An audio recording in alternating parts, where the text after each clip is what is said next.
8월 17일 교회 소식입니다. 오늘 예배에 참석하신 모든 분들을 주님의 이름으로 환영하고 축복합니다. 우리 밝은 교회는 성경적인 교회인 신약교회 회복을 위해 영혼을 구원하여 제사 삼는 삶을 교회의 존재 목적으로 품고 있습니다. 오늘 예배를 통해서 구주이신 예수님을 만나시고 하늘의 복 많이 받으세요. 2025년 사역 표어입니다. 다 같이 읽겠습니다. 시작!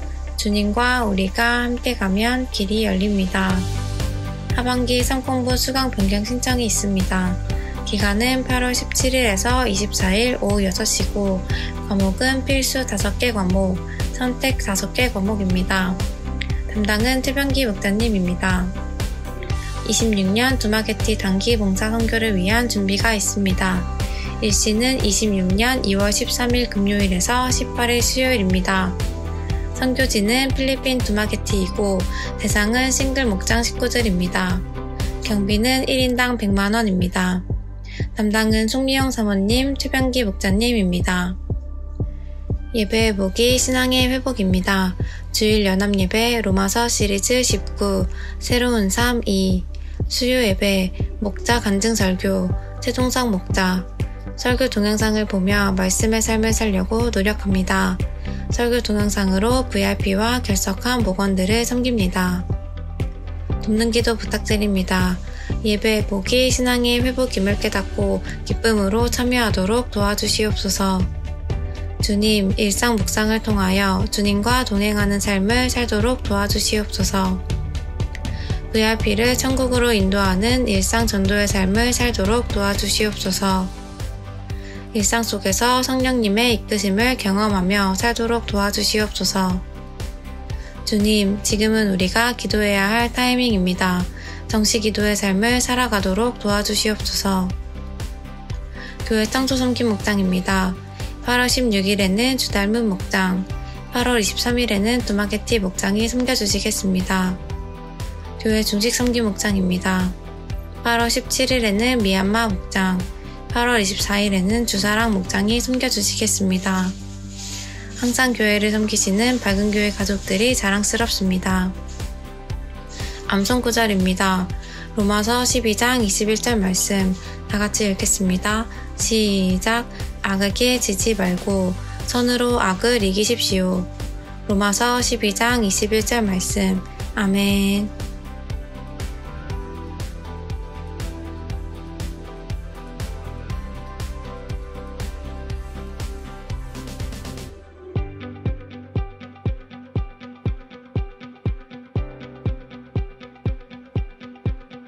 이번 한 주간도 주님 안에서 승리하세요.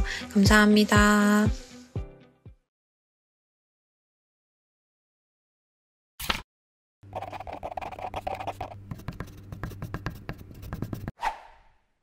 우리가 신앙생활을 하면 어떻게 신앙생활을 잘할까 하는 고민들이 우리에게 있고 당연히 우리가 주님의 말씀 앞에서 살아가는 삶을 하루하루의 삶으로 살게 됩니다.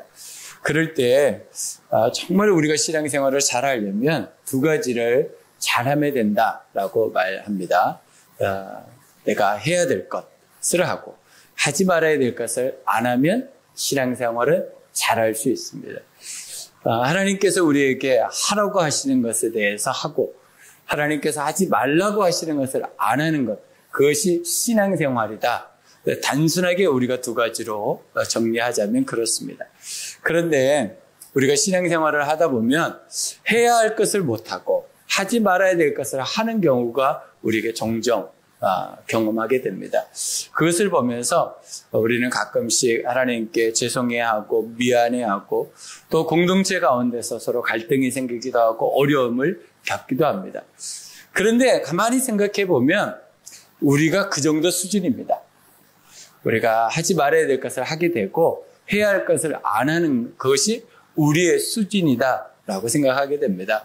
어떻게 우리가 100% 다 하고 하지 않고 그렇게 살겠습니까? 우리는 연약하고 부족하기 때문에 다 안 할 수도 없고 다 할 수도 없고 그렇게 살아가는 것 같습니다. 그러니까 하나님께서 우리에게 주신 공동체가 그것을 서로 도와주는 거죠.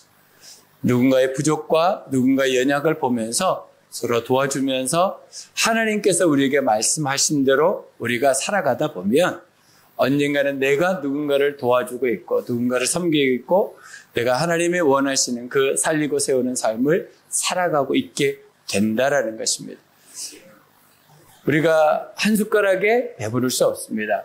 그러나 1% 하나님 말씀 앞에 순종하다 보면 어느 순간 뒤돌아보면 내가 참 잘하고 있구나 라고 생각하게 될 것입니다. 여러분 삶 속에 하나님 앞에서의 삶을 포기하지 마시고 주님이 하라고 하는 것을 하고 하지 말라고 하는 것을 안 하는 그런 성도의 삶을 살아가시기를 주님의 이름으로 부탁드립니다. 오늘 주제입니다. 새로운 삶은 순종의 삶이다. 새로운 삶은 순종의 삶이다. 시작. 새로운 삶은 순종의 삶이다. 우리가 신앙생활을 우리가 하게 됩니다. 특별히 우리가 예수 그리스도 밖에 있다가 예수 그리스도 안에 들어오게 되면 새로운 삶을 살게 됩니다. 그래서 우리가 지난주에 새로운 삶은 공동체의 삶이다 라고 나눴죠. 그런데 새로운 삶을 살아가다 보면 우리에게 하나님이 강력하게 요구하시는 것이 있는데 그것이 바로 순종이라는 것입니다. 그 순종이라는 것이 어떤 분에게는 부담스럽고 불편할 수 있습니다. 당연하죠. 내가 안 하던 것을 해야 하고 내가 하던 것을 하지 말아야 되니까 얼마나 힘들고 어렵겠습니까? 당연히 불편하고 어려운 것은 당연합니다. 그런데 힘들다고 안 하고 내가 하고 싶다고 해버리면 우리는 성장을 할 수가 없습니다. 그러니 나이가 들면 들수록 깨닫게 되죠. 내가 해야 될 것도 내가 정말 신중하게 잘하고 하지 말아야 될 것은 내가 점점 안 해가는 그럴 때 우리를 어른이다 이렇게 부르기도 하죠. 그러니까 성경에도 우리에게 동일하게 말씀해주고 있습니다. 뭐라고 말씀하시냐면 우리가 예수 그리스도를 믿어서 새로운 삶을 살게 되는데 그 새로운 삶은 순종의 삶이다 이렇게 말해주고 있습니다. 여러분들은 신앙생활 하면서 순종이라는 단어가 어떻게 들리십니까? 부담스러울 수도 있고 기쁠 수도 있습니다. 내가 순종했을 때 하늘의 복을 받아본 사람은 순종이 그건 당연한 거지 라고 말하고요. 내가 순종했음에도 불구하고 여전히 힘들고 어려우면 또 그것을 해야 돼 라고 하는 부담이 될 수도 있습니다. 그럼에도 불구하고 순종은 하나님의 요청이고 요구입니다. 우리가 하나님 앞에서 내 삶에서 되든 안 되든 그것이 중요한 것이 아니고 하나님 말씀대로 사는 것, 그것이 바로 우리가 살아가야 될 삶이다 라는 것을 꼭 기억하시기 바랍니다. 늦는 이라는 성경 말씀이 있습니다. 늦는 이가 뭔가 출애굽기 21장 24절에 보면 하나님께서 모세에게 이렇게 말씀하셨어요. 눈에는 눈, 이에는 이. 이게 늦는 이라고 우리가 보통 말해요. 그런데 이 말씀은 우리가 잘못 오해할 수 있는 부분이 있습니다. 저 사람이 나한테 눈에 피해를 줬으면 나도 눈에 피해를 줘야지. 그런 뜻이 아닙니다, 사실. 그것은 제한법입니다, 제한법. 그 사람이 나한테 손해보게 한 만큼만 보상받으라는 거예요. 그런데 우리는 그렇게 해서 속이 시원할 수가 없죠. 한 대 맞으면 두 대, 세 대, 네 대, 다섯 대 내가 속이 시원해질 때까지 까고 또 까고. 그게 우리죠. 그러니까 하나님이 그걸 너무나 잘 아시는 거예요. 그러니까 어떻게 하는 거예요? 제한시키는 거예요. 눈에는 눈, 이에는 이, 딱 그만큼만. 더 이상 하면 안 돼.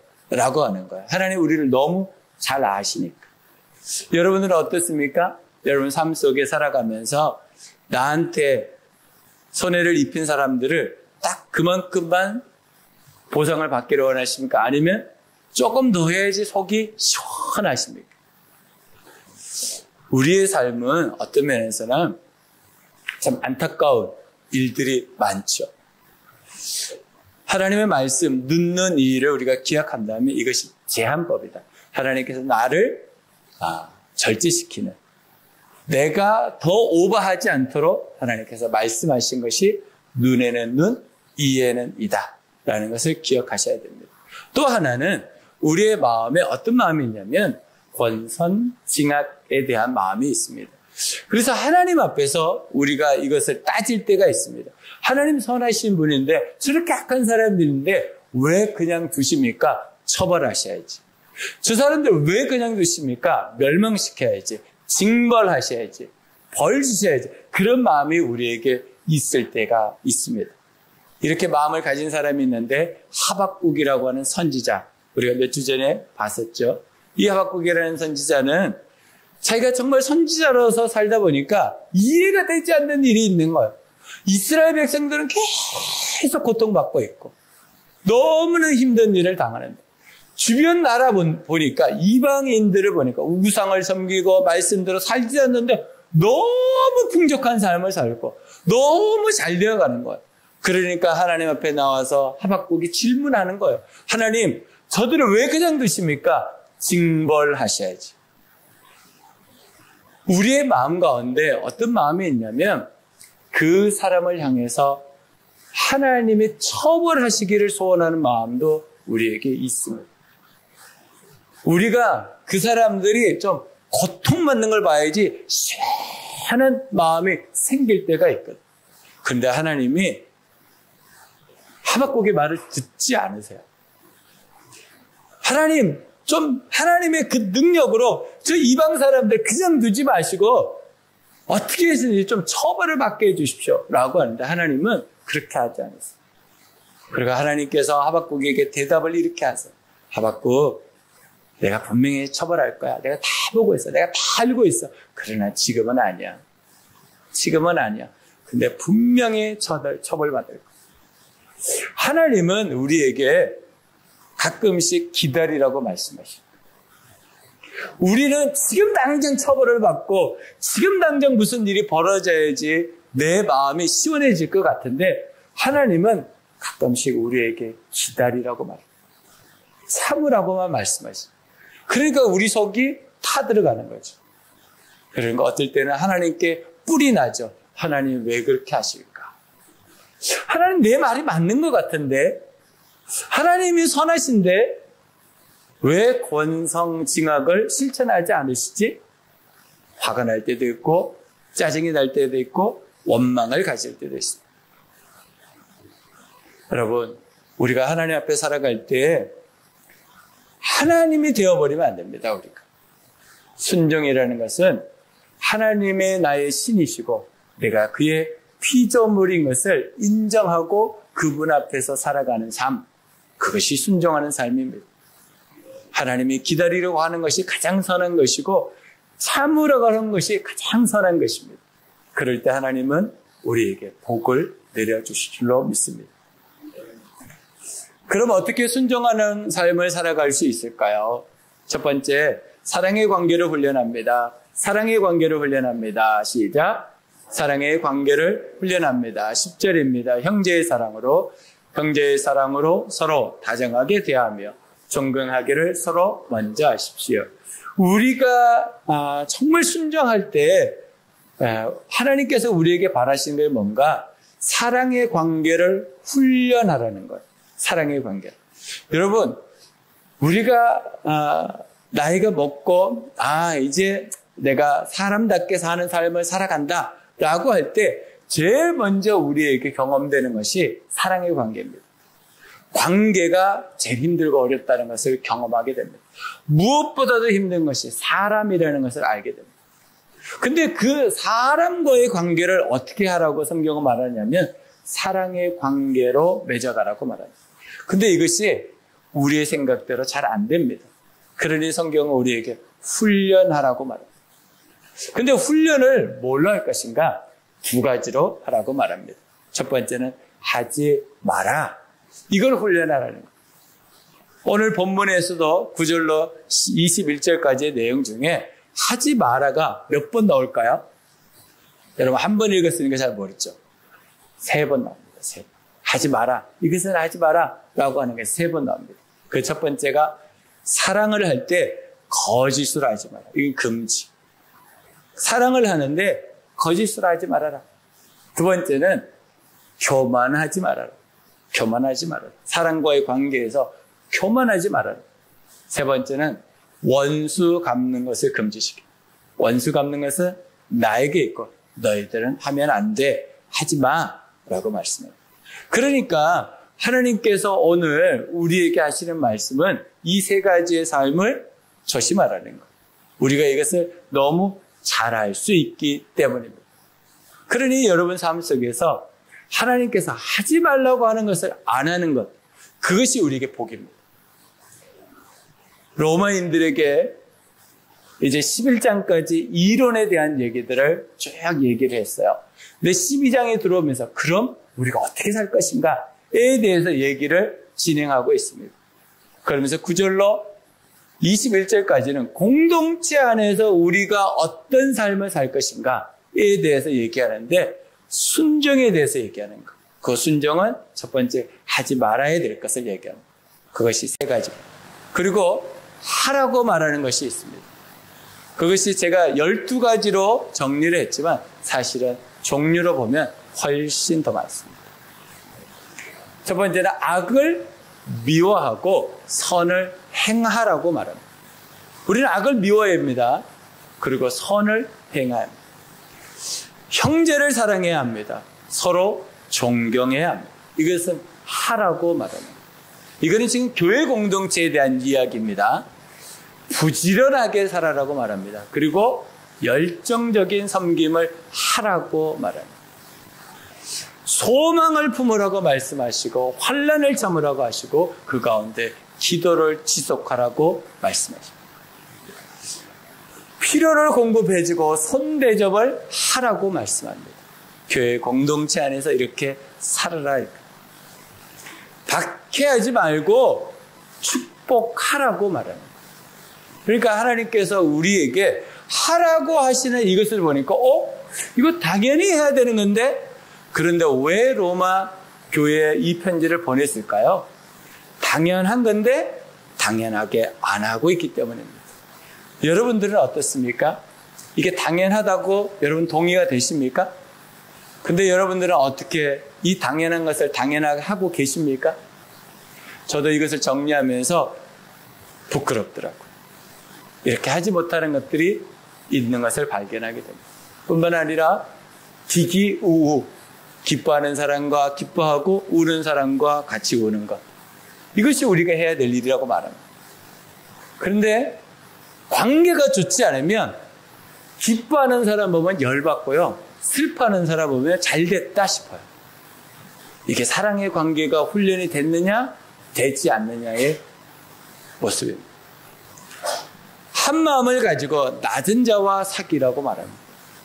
우리는 나보다 낮은 자와 사귀는 것이 쉽지 않습니다. 나보다 나은 사람, 나를 도와줄 수 있는 사람, 내 부족을 채워줄 수 있는 사람들은 가까워지는데 내가 누군가를 섬겨줘야 되고 내가 낮아져야 되고 내가 그 사람의 빈틈을 채워줘야 되는 것은 쉽지 않습니다. 그러니 여러분 주변에 나는 이런 사람 있어, 나는 이런 사람 알아, 나는 이런 사람 알고 있어, 이런 사람하고 지내, 잘 알아, 그런 말 할 때 여러분 정말 낮은 사람을 여러분 소개하는 경우가 얼마나 됩니까? 별로 없습니다. 이것을 하라는 거. 악악 금지, 악을 악으로 갚지 말고 선행으로 살아야 됩니다. 이것을 하라고 말합니다. 화평한 삶을 살라고 합니다. 내가 가는 곳마다 그 모임과 그 만남이 화목을 이루는 관계가 되죠. 내가 가면 분쟁이 생기고 내가 가면 분열이 생기고 내가 가면 혼란이 생기고 이러면 안 된다는 거예요. 예수 그리스도께서 가는 곳마다 화평이 일어났고 화목이 일어났습니다. 우리가 가는 곳마다 그래야 됩니다. 내가 가면 힘들고 어려운 사람들의 삶이 회복되어지고 화목이 이루어져야 됩니다. 원수를 사랑해야 됩니다. 원수를 사랑하기가 죽기보다 힘든 경우가 얼마나 많습니까? 그런데 주님은 우리에게 원수를 사랑하라. 원수 갚는 것은 내가 하겠다. 근데 우리는 거꾸로 하나님께 요청하죠. 하나님, 내가 원수 갚을 때니까 하나님이 원수 사랑하세요. 그런 경우가 굉장히 많습니다. 근데 하나님은 우리에게 말씀하시죠. 네가 원수 사랑해. 내가 악역할 때니까. 너는 복받는 일 해. 내가 악역할 때니까. 하나님 그렇게 말씀하시는 거거든요. 근데 우리는 원수를 갚아야 속이 시원해. 원수를 갚지 않으면 잠을 못 자요. 그러니까 어떻게 해요? 이 분노를 다스릴 수 있는 방법은 뭐냐면 원수를 사랑할 때 분노가 다스려지지 원수를 사랑하지 않으면 절대로 분노는 다스려지지 않는다라는 거예요. 저는 여러분들이 원수 갚지 말고 원수를 사랑하는 우리 성도들이 되시기를 주님의 이름으로 부탁드립니다. 그럼 어떻게 원수를 사랑하는 것인가? 내가 할 수 있는 가장 작은 것부터 실천하는 것. 내가 할 수 있는 가장 작은 것부터 실천해 가다 보면 어느 순간 원수도 진짜 사랑할 날이 생깁니다. 선으로 악을 이기는 겁니다. 여기서 말하는 선은 무엇입니까? 우리가 말하는 선행일 수도 있습니다. 좋은 일일 수도 있습니다. 그러나 바울은 여기서 말하는 선이라는 것은 예수 그리스도의 복음으로 이기라는 거예요. 복음이 아니면 우리는 절대로 악을 이길 수 없습니다. 우리의 능력으로 악을 이긴다? 못 이깁니다. 어떻게 우리가 악을 이길 수 있겠습니까? 그러니 우리가 주님께 도움을 요청하죠. 주님 도와주십시오. 그래서 그분이 우리에게 돕는 자로 보내주신 분이 성령 하나님이십니다. 성령님 도와주십시오. 그럴 때 우리가 선으로 악을 이길 수 있는 것. 내가 아무리 악을 이길 수 있다고 자신만만해도 못 이깁니다. 여러분, 우리가 악을 이길 수 있는 길은 복음으로 무장될 때 예수 그리스도의 이름으로만 악을 이길 수 있다는 것을 꼭 기억하시고, 여러분 정말 우리가 사랑의 관계 가운데 훈련을 계속해 가면 우리가 순정의 삶이 무엇인지를 알게 되고 순정의 복을 누리게 될 줄로 믿습니다. 두 번째는 우리가 어떻게 순정의 삶을 살 것인가? 영적 실력을 키웁니다. 영적 실력을 키웁니다. 시작. 영적 실력을 키웁니다. 21절입니다. 악에게 지지 말고 선으로 악을 이기십시오. 악에게 지지 말아라. 그러니까 악이 우리를 이기려고 한다는 거거든요. 악이 우리를 엄청나게 노려보고 있고 우리를 시험하고 공격한다는 것입니다. 그 예가 어디 나와 있냐면 예수님이 공격당하신 장면을 보면 쉽게 이해가 됩니다. 예수님이 세례 요한에게 세례를 받으시고 사단에게 이끌려서 광야로 갑니다. 그 광야에서 예수님이 세 가지의 시험, 테스트를 받습니다. 그럴 때 예수님께서 어떻게 이겼는지, 사단이 무엇으로 유혹했는지를 보면 우리의 삶에도 사단은 여전히 동일하게 그렇게 시험하고 유혹하고 미혹하고 우리를 넘어뜨린다. 그러니 실력이 있어야 이기죠. 그러니까 적을 알고 나를 알면 우리는 이길 수 있습니다. 첫 번째 시험은 예수님이 40일 금식하시고 난 다음이었기 때문에 배가 고팠습니다. 그랬더니 사단이 와서 이렇게 말합니다. 예수, 너 능력 있잖아. 그러니까 저렇게 많은 돌들 중에 빵을 만들 수 있는 능력도 너한테 있잖아. 돌들을 빵으로 만들어서 먹어. 그러면 너의 배고픔이 사라질 거야. 그랬더니 예수님이 뭐라고 말씀하셨죠? 사람이 빵으로만 살 것이 아니고 하나님의 입에서 나오는 말씀으로 살 것이다. 이렇게 말합니다. 여러분, 우리가 일상적인 생활 속에서 가장 많이 유혹을 받는 것이 사실은 일용할 양식입니다. 굉장히 이 유혹을 많이 받습니다. 특별히 한국 남자들은 이 유혹에서 벗어날 수 없습니다. 그래서 어떤 분이 이렇게 말하죠. 한국 남자들 대부분은 이 중독에 걸려있다. 무슨 중독이요? 무슨 중독? 밥 중독. 밥 중독에 걸려있다. 집에 들어왔는데 밥이 딱 차려있으면 할렐루야. 너무 좋고. 밥 줘! 그런데 밥이 준비되어 있자면 열받는 거예요. 그리고 한국 남자들의 대부분이 밥 중독에 걸려있다는 거예요. 밥 중독. 그러면 우리 여자분들은 일용할 양식에서 자유할까요? 우리 한국 여성의 80%가 날마다 다이어트에 신경 쓰고 있다고 그래요. 근데 다이어트는 언제부터? 내일부터. 오늘 먹고 내일 운동하면 된다는 거예요. 다 일용할 양식에 걸려 있습니다. 우리나라가 언제 맛집이 있었습니까? 지금은 모든 순간순간 맛집을 찾아드립니다. 여행을 해도 무슨 여행을 합니까? 맛집 여행을 합니다. 그만큼 일용할 양식에 붙잡혀 있습니다. 이제 여행을 가면 제 1순위가 그 지역 맛집 찾아봐. 이게 1순위가 됐습니다. 예전에 우리가 맛집 찾았습니까? 풍성하고 가격 싸면 최고였습니다. 이제는 맛집이 아니면 외인들 데리고 와 라고 말하게 됐습니다. 이왕이면 좋겠죠. 그런데 가만히 살펴보면 우리가 거기에 붙잡혀 있다는 것을 발견하게 됩니다. 사단은 우리에게 일용할 양식을 가지고 미혹하고 있습니다. 거기에 돈을 쓰는 것은 이제는 자연스럽게 된 거예요. 사단은 우리에게 계속해서 일용할 양식으로 유혹하고 있고 넘어뜨리고 있다는 것을 여러분 기억하셔야 됩니다. 이것이 우리의 갈급함입니다. 여러분, 우리가 인생을 살아가다 보면 갈급함은 필연적으로 만나게 됩니다.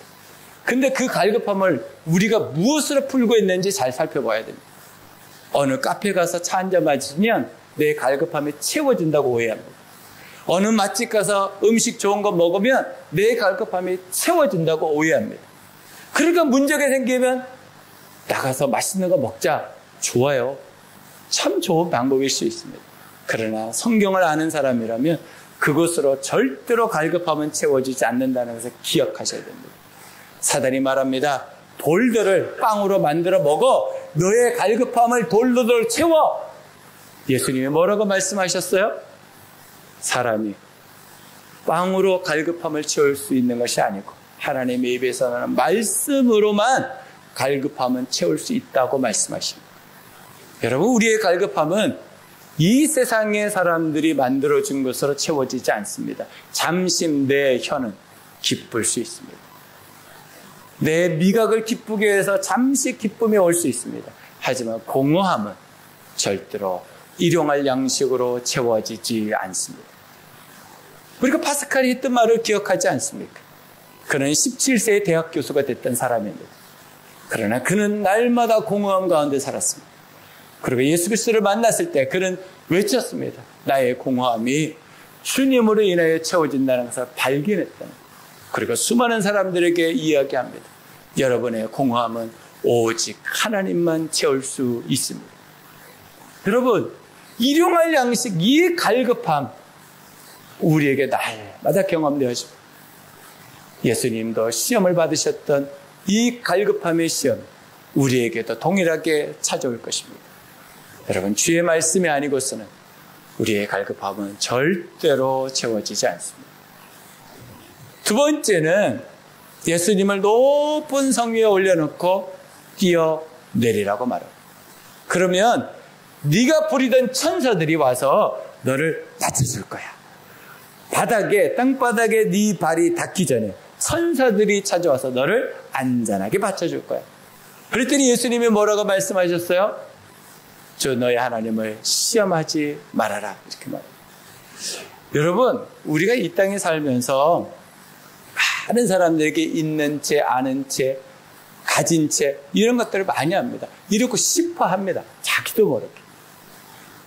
이 교만은 우리에게서 떨어지기 힘든 그림자와 같습니다. 참 우리에게서 떨어지지 않는 것입니다. 자꾸 우리에게 이것이 올라옵니다. 그러니 예수님께서 얼마나 능력이 있는 분인가를 사단이 알았습니다. 그리고 그 사단이 예수님의 교만을 건드립니다. 그랬을 때 예수님께서는 하나님 말씀 앞에서 순종하는 것을 선택하고 시험하지 말라고 말합니다. 여러분, 사단은 끊임없이 여러분의 교만을 자극할 겁니다. 우리가 공동체 안에서 가장 하지 말아야 될 일 중에 하나가 교만입니다. 더 겸손하게 주님의 말씀 앞에서 내가 순종하는 것. 그것이 주님이 우리에게 맡기신 일이다. 여러분 꼭 기억하셔야 될 것입니다. 세 번째, 높은 성곽에 세워놓고 천하 만물을 보게 합니다. 그리고 사단이 이렇게 말하죠. 내가 이것을 다 줄 테니까 나한테 절을 해. 나만 경배해. 그러면 내 이 모든 권세를 너에게 다 줄게. 예수님 뭐라고 말합니까? 내가 오직 섬길 분은 하나님밖에 없다라고 말합니다. 여러분, 우리가 하나님을 섬길 때 그런 유혹이 있습니다. 하나님을 섬기는 거 다음 주도 섬기고 내년에도 섬길 건데 굳이 꼭 이렇게 열심히 할 필요가 있을까? 그런 유혹이 우리에게 찾아옵니다. 내가 한 주일 빼먹고 다른 것을 하면 더 많은 유익을 다음 주에 가면 되지 라고 하는 유익이 우리에게 찾아옵니다. 여러분, 영적인 눈을 열면 그것이 얼마나 어리석은 일인지 알게 됩니다. 여러분, 우리가 매일 주의를 지킨다는 것이 하나님 앞에서 얼마나 복된 일인지 영적인 눈이 열면 알게 됩니다. 그런데 영적인 눈이 열리지 않으면 주의를 함부로 대합니다. 여러분, 왜 하나님께서 주의를 지키라고 말씀하셨을까? 왜 예수님께서 부활절을 주일날 우리에게 보여주셨을까? 이유가 있지 않겠어요? 우리는 우리 마음대로 하고 싶어 합니다. 내가 중요한 것을 하고 싶어 합니다. 사단은 그것으로 시험합니다. 여러분, 우선순위를 까먹으면 안 됩니다. 신앙생활할 때 손해보지 않고 신앙생활할 수 있는 방법은 없습니다. 그러나 그때 하나님께서 복을 주십니다. 예수님에게도 이 유혹이 있었지만 예수님이 이 유혹을 말씀으로 다 이겨내셨습니다. 여러분, 삶 속에 정말 주님을 위하여 살아가는 삶, 손해보는 삶 당연하게 여러분 받아들이시고 하나님의 복을 꼭 누리시기를 주님의 이름으로 축복합니다.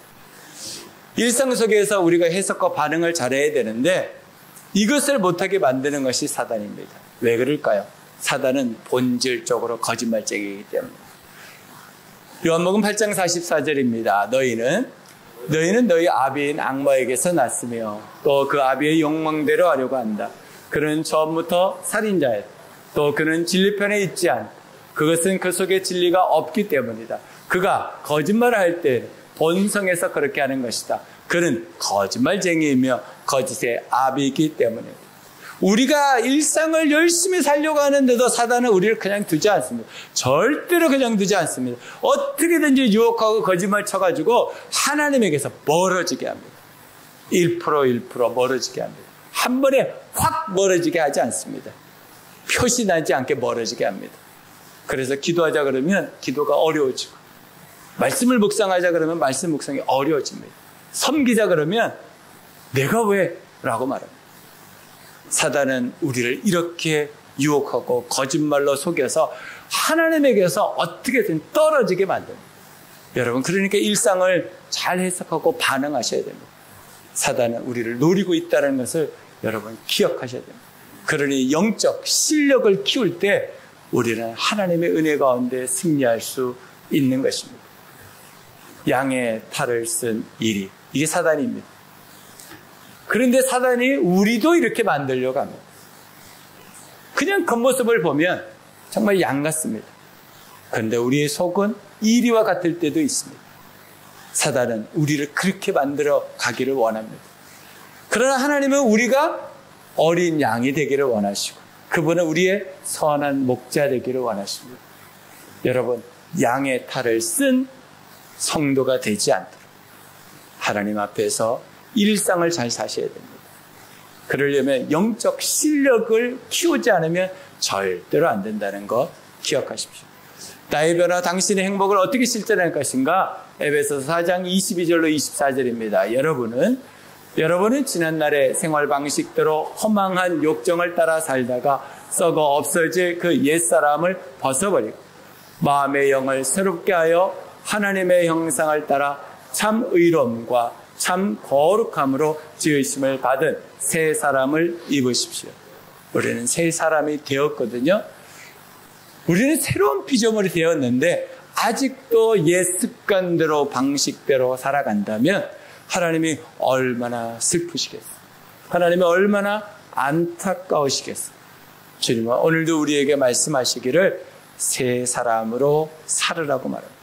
새 옷을 입고 새로운 사람으로 살라고 말씀하십니다. 그러려면 영적 실력을 키워야 됩니다. 영적 실력을 키울 수 있는 방법은 기도와 말씀의 삶을 날마다 살아가는 길밖에 없습니다. 섬김의 삶이 우리의 실력입니다. 같이 읽겠습니다. 섬기는 삶이 우리의 실력입니다. 시작. 섬김의 삶이 우리의 실력입니다. 마가복음 10장 45절입니다. 인자는 섬김을 받으러 온 것이 아니라 섬기러 왔으며 많은 사람을 구원하기 위하여 치를 몸값으로 자기 목숨을 내주러 왔다. 주님께서 우리에게 보여주셨죠. 섬김이 실력이라는 것. 그러니 여러분, 우리가 누군가를 섬길 때 손해보지 않을 수 있는 방법은 없다라는 것. 여러분, 이 더위에 중식 준비 다 해보셨죠? 목장별로? 얼마나 힘듭니까? 그 뜨거운 것을 다루면서 계속 뜨거운 가운데 있어야 되는 것. 땀은 나죠. 온몸은 젖죠. 그런데도 어떻게 해요? 식구들을 먹여야 되니까.